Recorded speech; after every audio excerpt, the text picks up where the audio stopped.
Have you ever blocked a number on your iPhone and then realized you need to unblock it?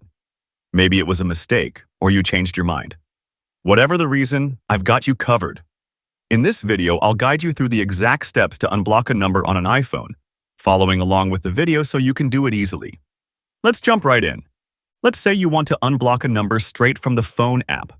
Open the phone app, tap on Recents at the bottom, and find the number you previously blocked. If the number is there, tap on the small I info icon next to it.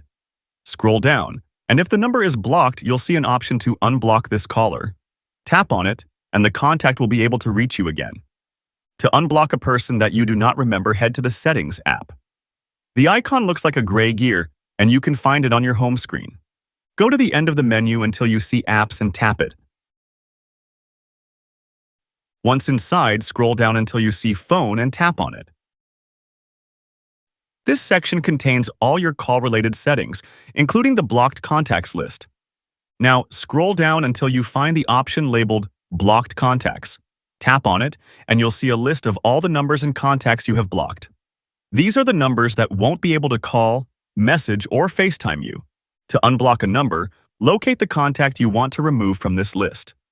You'll see an Edit option in the top right corner. Tap on Edit and you'll notice a red minus icon appearing next to each contact. Tap on the red icon next to the number you want to unblock, then tap Unblock to confirm. If you don't see the Edit option, another way to remove a blocked number is by swiping left on the contact and tapping Unblock.